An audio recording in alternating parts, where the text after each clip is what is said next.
என்ன முழுக்கிறீங்க? பூஜை பண்ண உனக்கு இன்னும் இஷ்டம் இல்லையா ஐஸ்வர்யா? இல்ல வேற ஏதாவது பிளான் வச்சிருக்கியா? நாங்க கோயிலுக்கு போலாம் அங்கிள். கோயிலுக்கு போனதா ஆண்டி கிட்ட போய் சொல்லிட்டோம். பொய் சொன்னீங்களா? அகிலா கிட்ட எதுக்காக பொய் சொல்லணும்? அது நாங்க கார்ல வந்துட்டு இருக்கும்போது சின்னதா எங்களுக்கு ஒரு ஆக்சிடென்ட் ஆயிடுச்சு அங்கிள்.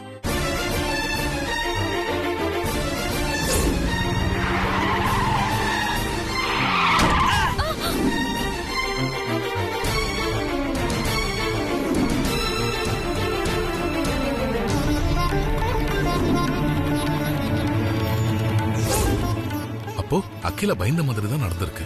நல்ல வேளை ஆக்சிடென்ட் விஷயத்த நீங்க அகிலா கிட்ட சொல்லாம மறைச்சது ரொம்ப நல்லது.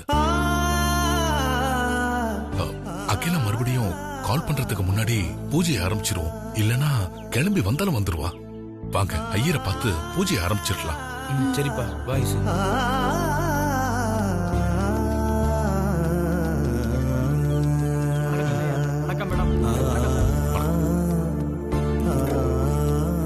சாமி பூஜை ஆரம்பிச்சிடலாமா? நீங்க லேட்டா வந்துட்டேள். முதல்ல குறிச்சு கொடுத்தா நல்ல நேரம் முடிய போறது. அதனால பூஜை இப்ப ஆரம்பிக்க வேண்டாம். அடுத்த நல்ல நேரத்துல 10 மணிக்கு மேல ஸ்டார்ட் பண்ணலாமே. இப்ப என்ன பண்றதுப்பா? 10 மணி வரைக்கும் வெயிட் பண்ணி தான் ஆகணும். வேற என்ன பண்றது? ஐஸ்வர்யா, பார்வதி எங்க? ஒரு நிமிஷம் வாங்க அங்கிள், சொல்றேன்.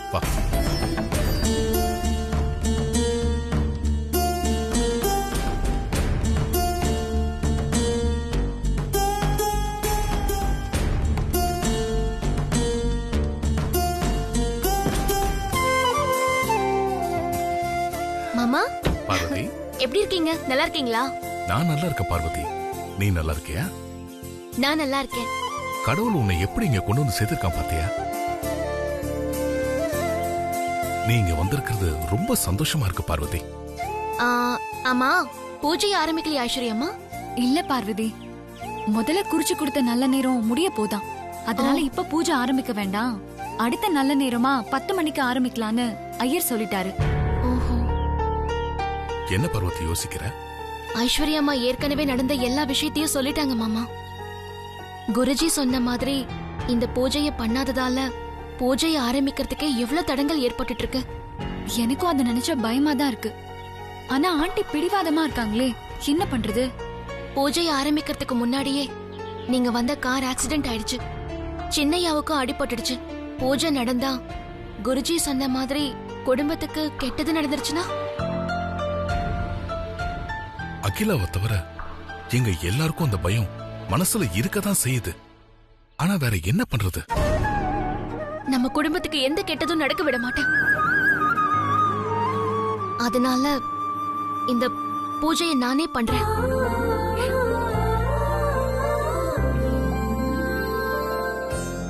ரொம்ப சந்தோஷம் பார்வதி. நானே இதை உன்கிட்ட சொல்லணும்னு நினைச்சேன். ஆனா ஆண்டிக்கு பயந்து நீ சம்மதிக்க மாட்டேன்னு நான் அமைதியா இருந்துட்டேன். குருஜி அவ்வளவு தூரம் சொல்லிருக்காரு. அதுவும் இல்லாம நீங்க பூஜையை ஸ்டார்ட் பண்றதுக்கு முன்னாடியே இத்தனை தடங்கள். இதெல்லாம் யோசிச்சுதான் நான் இப்படி ஒரு முடிவுக்கு வந்தேன். அண்ணி, நீங்க எடுத்த முடிவு நல்ல முடிவுதான். அப்பா, நீங்க என்ன சொல்றீங்க? அகிலா வேற இங்க இல்ல, வரப்போறதும் இல்ல. அதனால பார்வதியே பூஜையை செய்யட்டும். நம்ம குடும்பத்துக்காக, நம்ம குடும்பத்தோட நல்லதுக்காக அம்மாவுக்கு பிடிக்காத விஷயத்த செய்ய வேண்டிய கட்டாயத்துல நான் இப்ப இருக்கேன். எனக்கு இதை தவிர வேற வழி தெரியல இப்போ.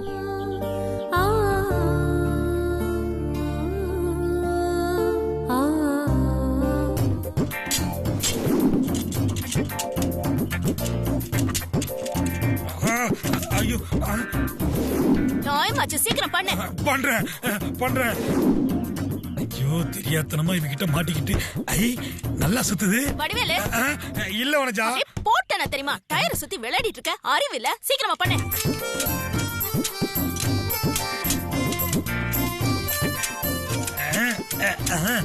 சீக்கிரமா பண்ணு. பண்றேன், அவசரப்படாத. நயன்தாரா போட்டோவை காமிச்சு அம்மான்னு சொல்றியா? என்ன பார்த்தா உனக்கு அவ்வளவு கேனையா தெரியுதுல? இதுல பாட்டு வேற.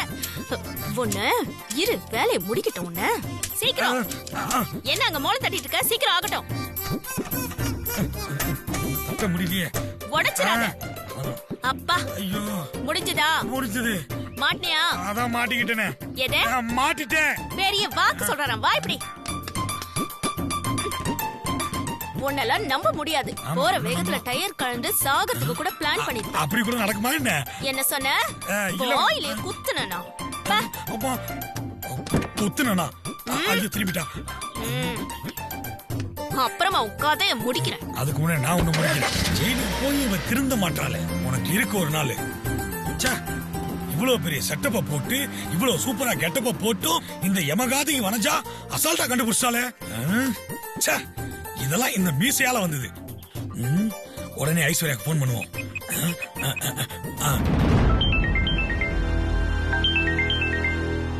வடிவேல் அண்ணா கால் பண்றாரு. சித்தி விஷயமா தான் இருக்கும், எடுத்து பேசு.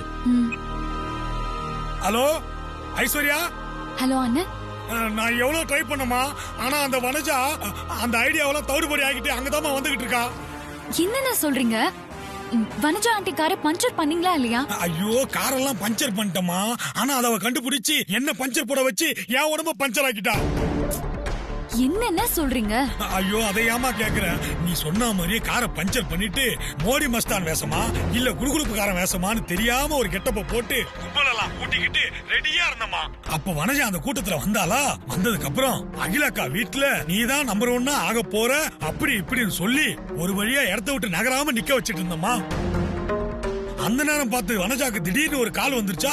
அந்த கால் வந்த உடனே வனஜா ஒரே டென்ஷன் ஆயிட்டா. அப்புறம் நான் கிளம்புறேன்னு கிளம்பிட்டா. அதுக்கப்புறம் நான் என்ன பண்ணேன், அவளை போடாம நிக்க வைக்கிறதுக்காக எவ்வளவு ட்ரை பண்ணமா. அப்படி இருந்து என்னால நிக்க வைக்க முடியல. அந்த நேரம் பார்த்து என் மீச வேற கழட்டி கீழே வந்துருச்சா. காரியமே கெட்டு போச்சு. சரி பரவாயில்ல இருக்கட்டும். ஐஸ்வர்யா நீ பயப்படாம இரு. வனஜா கண்ணுல பார்வதி படாம பாத்துக்க. நான் அங்கதான் கிளம்பி வந்துட்டு இருக்கேன். நான் பாத்துக்கிறேன். சரிங்க, நான் பாத்துக்கிறேன். வரேன். வனஜா என்னாச்சு ஐசு? வனஜா ஆண்டி கிளம்பி வந்துட்டு இருக்காங்களாம். வடிவேல் அண்ணனால தடுத்து நிறுத்த முடியலையா?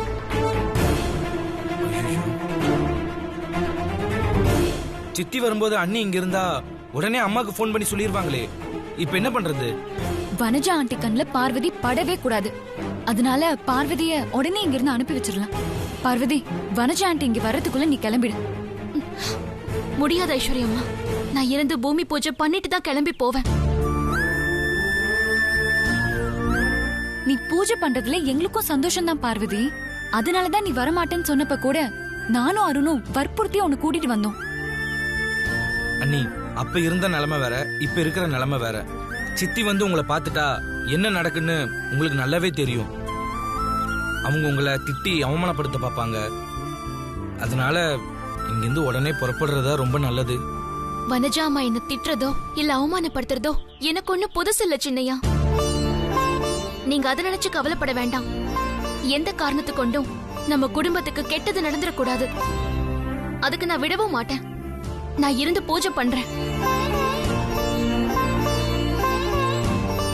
பார்வதி பூஜை பண்றதா எனக்கும் சரின்னு படுது. நம்ம எல்லாரும் அதுக்கு தானே ஆசைப்பட்டோம். அப்பா அது கரெக்ட் தான்ப்பா. ஆனா இப்ப சித்தி வந்துகிட்டு இருக்காங்களே, அதுக்கு என்ன பண்றது? யோசிப்போம். ஏதாவது செஞ்சு வனஜாவை வரவிடாம தடுக்க முடியுமான்னு பாப்போம். அப்படி இல்லனா வனஜா கண்ல மண்ணை தூவிட்டு பார்வதிய பூஜை பண்ண வைக்க ஏதாவது வழி இருக்கான்னு யோசிப்போம். நீங்க சொல்றதும் கரெக்ட் தான்ப்பா.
அந்த ஹோட்டல்காரிக்கு எவ்வளவு தைரியம் இருந்தா இந்த மூத்த மருமகளை வச்சு பூமி பூஜை பண்றதுக்கு பிளான் பண்ணிருப்பா. அவள திமிரு இருக்குடி உங்களுக்கு இருக்கு.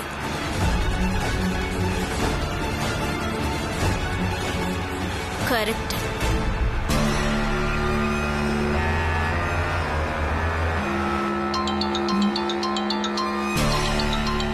இவ எதுக்கு கால் பண்றா? 24 மணி நேரமும் போனும் கையுமா இருப்பா. நான் போன் பண்ண மட்டும் எடுக்க மாட்டான். அவ்வளவு அலட்சியம் இருக்குடி உனக்கும் இருக்கு. அதான் இதெல்லாம் பண்றேன்.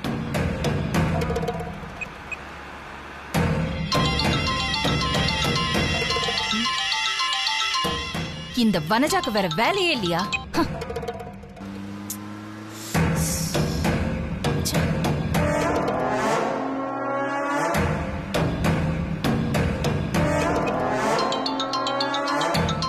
அகிலா போனை எடு. ஒரு முக்கியமான விஷயம். என் உசுர வாங்குற.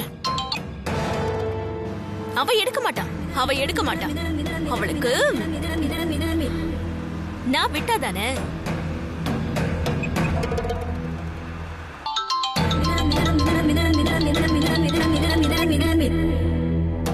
என்ன அக்கா, தொந்தரவு பண்ணதுக்கு மன்னிச்சுக்கோங்க அக்கா. நீங்க அங்க வீட்ல இருந்தாலும் உங்க மனசு பூரா பூஜை பண்ற இடத்துலயே தான் இருக்கும்னு எனக்கு நல்லா தெரியும். நீங்க பூஜை பண்ற இடத்துக்கு வந்தீங்கன்னா உங்களை கட்டாயப்படுத்தி பூஜையை பண்ண வச்சிருவாங்கன்னு தானே நீங்க வரல. ஆனா நீங்க இப்ப வரலாம்க்கா. ஐஸ்வர்யா பூஜை ஆரம்பிச்சுட்டா. அக்கா நீங்க உடனே கிளம்பி வாங்கக்கா. அக்கா என்னதான் குருஜி சொன்ன நல்ல நேரத்துல பூஜைலாம் பண்ணாலும் அவங்க 2 பேருக்கும் உங்க ஆசீர்வாதம் வேணும்லக்கா. நீங்க வந்து நின்னு மனசார வாழ்த்துனாதான் அருண் ஐஸ்வர்யாவும் நல்லா இருப்பாங்க. அதுக்காக வச்சும் நீங்க இங்க வரணும்க்கா. ப்ளீஸ். இவ வேற. அகிலா, நான் இவ்ளோ பேசினதுக்கும் நீ ஒண்ணுமே சொல்லாம போனை கட் பண்றன்னா கிளம்பி வர போறேன்னு தானே அர்த்தம். வா செல்லம், வா வா வா வா. உனக்காக தான் வெயிட்டிங்.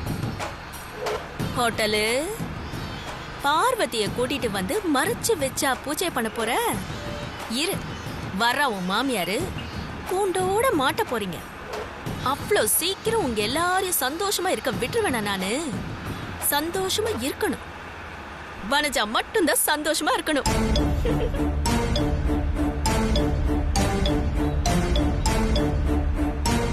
இதற்குத்தானே ஆசைப்பட்டாய் பாலகுமாரி. ஐயோ, நடக்க போற காட்சியை நினைச்சா என் மனசு குதூகலமா இருக்கு.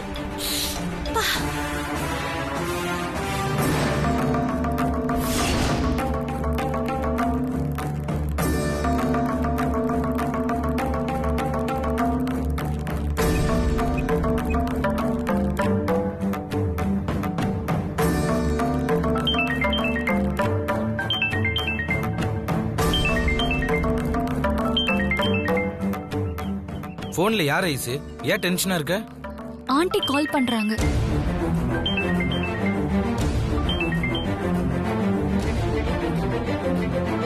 கால் அட்டன் பண்ணி பேச ஐஸ்வர்யா, இல்லன்னா அகிலாவுக்கு சந்தேகம் வந்துடும். Hello aunty. ஐஸ்வர்யா, ஏன் போன் எடுக்க இவ்ளோ நேரம்? அது வந்து ஆண்டி, பூஜை எப்படி போயிட்டு இருக்கு? எல்லாம் நல்லபடியா நடந்துட்டு இருக்குல்ல? அது வந்து ஆண்டி, இன்னும் பூஜை ஆரம்பிக்கவே இல்ல. பூஜை ஆரம்பிக்கவே இல்லையா? அப்புறம் இவ்ளோ நேரம் என்ன பண்ணிட்டு இருந்தீங்க? கோயிலுக்கு போயிட்டு வந்ததுல ஐயர் லேட் ஆயிடுச்சுன்னு சொல்லிட்டாரு. அதனால அடுத்த நல்ல நேரத்துல பூஜையை வச்சுக்கலான்னு எல்லாரும் வெயிட் பண்ணிட்டு இருக்கோம் ஆண்டி. இதுக்கு தான் நான் அப்பவே சொன்னேன். பூஜையை முடிச்சிட்டு கோவிலுக்கு போயிருக்கலாம்ல. எது சொன்னாலும் நீங்க சரியா செய்யவே மாட்டீங்களா? இல்ல ஆண்டி. நிறுத்து முதல்ல. நான் உடனே கிளம்பி வரேன்.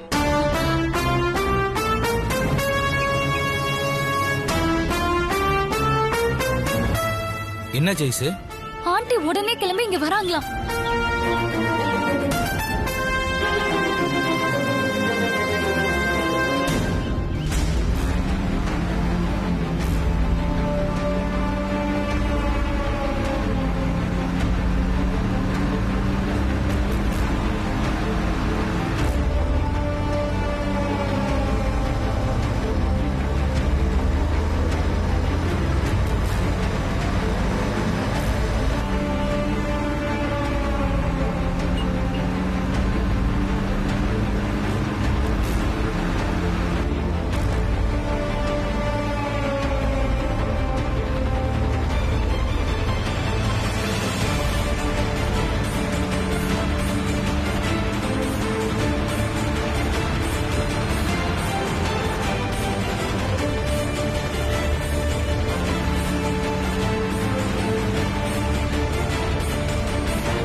சித்தி வந்தா கூட எப்படியாவது அண்ணியை பூஜை பண்ண வச்சிடலாம்.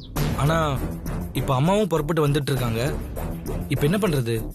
ஆண்டி இப்படி திடீர்னு கிளம்பி வருவாங்கன்னு நான் கொஞ்சம் கூட எதிர்பார்க்கல. கடவுள் ஏன் தான் இப்படி சோதிக்கிறாரோ? பார்வதி பூஜை பண்ணதான் குடும்பத்துக்கு நல்லது. ஆனா இப்ப அதுக்கான சூழ்நிலை இல்ல. அகிலா வந்துட்டா நிச்சயமா அதுக்கும் வாய்ப்பு இல்ல. இந்த இக்கட்டான சூழ்நிலையை சமாளிக்க ஒரே ஒரு வழிதான் இருக்கு. அது என்ன வழி மாமா? சீக்கிரமா சொல்லுங்க. குருஜி கிட்ட போய் இதுக்கு ஏதாவது மாற்று வழி இருக்கான்னு கேட்டு தெரிஞ்சுக்கிட்டு அதை செய்யறத தவிர வேற வழியே இல்ல.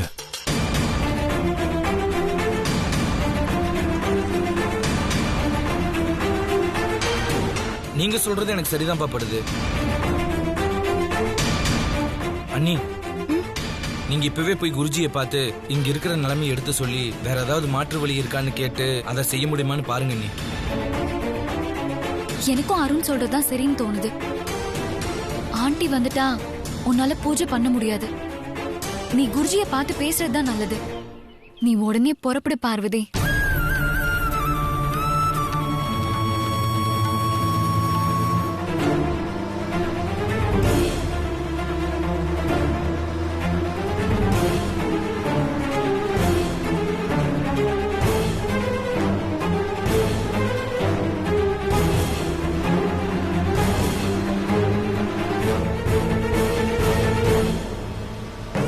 யோசிக்கிறதுக்குலாம் நேரம் இல்ல பார்வதி. அகிலாவும் வனஜாவும் வந்துகிட்டு இருக்காங்க.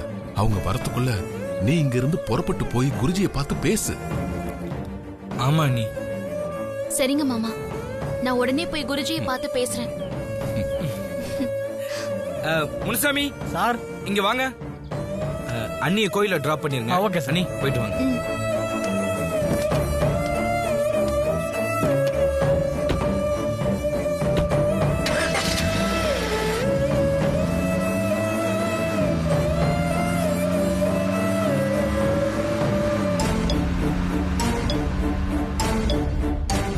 எப்படியோ அண்ணி அனுப்பிச்சு வச்சாச்சு.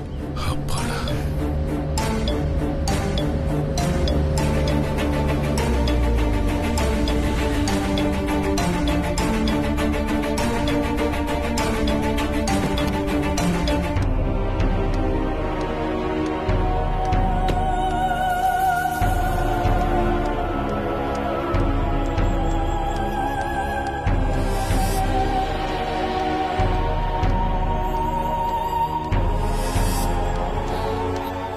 பார்வதி எங்க? இப்பதான் மேம் கார்ல ஏறி போறாங்க. எப்படி சொல்ற பார். ஏதாவது செஞ்சு அவளை தடுத்துருக்கலாம்ல. எந்த பக்கமா போனா தெரியுமா? அது தெரியல மேடம். அவங்க 4 பேரும் ஏதோ டிஸ்கஸ் பண்ணிட்டு இருந்தாங்க. அதுக்கப்புறம் பார்வதி மேடத்தை கார்ல ஏத்தி அனுப்பிட்டாங்க. அவங்க என்ன பேசினாங்கன்னு ஒட்டு கேட்க மாட்டியா? அவங்க ஏதாவது பிளான் பண்ணி எங்க அனுப்பி வச்சிருக்காங்கன்னு தெரியலையே. உன்ன வச்சுக்கிறாரு. இவ்வளவு தூரம் பிளான் பண்ணி வேஸ்டா போச்சே. சரி, கார் எந்த பக்கமா போச்சு? இந்த பக்கம் தான் மேம் போச்சு. எங்க போனான்னு தெரியலையே. இப்போ என்ன பண்றது? வனஜா ஆண்டி அந்த நர்ஸ் கிட்ட பார்வதி பத்தி தான் விசாரிக்கிறாங்கன்னு நினைக்கிறேன். விசாரிக்கட்டும் பாத்துக்கலாம்.